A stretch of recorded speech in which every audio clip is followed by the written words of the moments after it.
sights, but the queerest they ever did see was that night on the marge at Lake LaBarge where I cremated Sam McGee.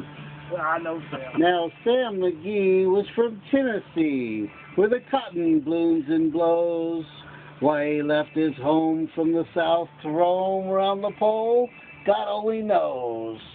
He was always cold, but the land of gold seemed to hold him like a spell, though he'd often say in his homely way that he'd sooner live in hell. On Christmas Day, we were mushing our way over the Dawson Trail.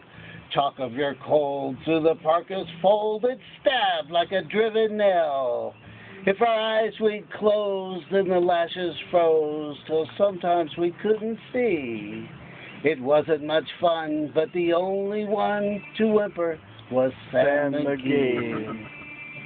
And that very night, as we lay packed tight in our robes beneath the snow, and the dogs were fed, and the stars overhead were dancing heel and toe, he turned to me, and Cap, says he, I'll cash in this trip, I guess. And if I do, I'm asking you won't refuse my last request. Well, he seemed so low that I couldn't say no. Then he said with a sort of moan, it's the cursed cold, and it's got right hold till I'm chilled clean through to the bone. It ain't been dead, it's my awful dread of an icy grave that pains. So I want you to swear, come foul or fair, you'll cremate my last remains. Well, a pal's last need is a thing to heed, and I swore I would not fail in the days to come, though my lips were dumb in my heart, how I cursed that load. In the long, lone night by the lone firelight, while the huskies round in a ring howled out their vows to the homeless nose, oh God, how I loathed this thing.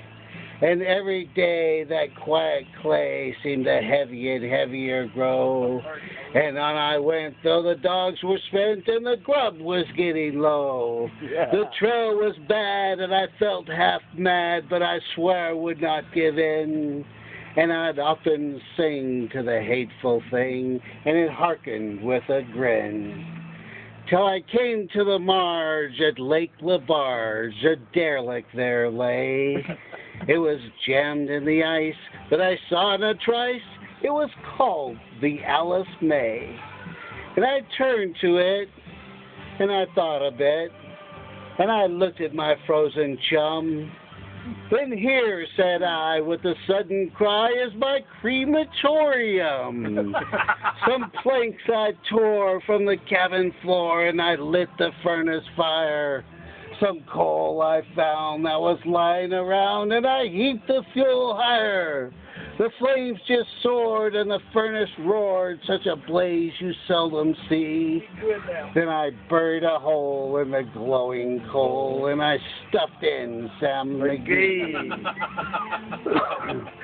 Then I made a hike, for I didn't like to hear him sizzle so.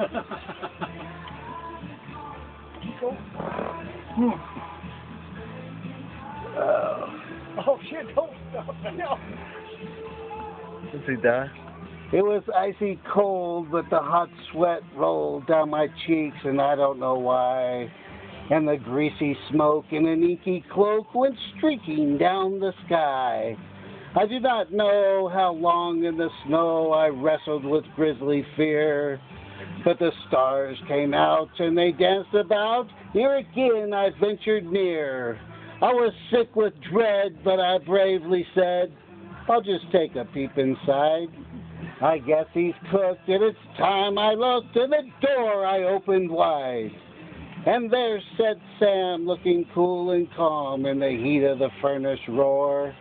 And he wore a smile, you could see a mile, and he said, please close that door. It's fine in here, but I greatly fear you'll let in the cold and storm. Since I left Plum Tree down in Tennessee, it's the first time I've been warm. There's strange things done in the midnight sun by the men who moil for gold. The Arctic trails have their secret tells that'll make your blood run cold. The Northern Lights have seen queer sights, but the queerest they ever did see was that night on the marge at Lake LaBarge where I cremated Sam McGee!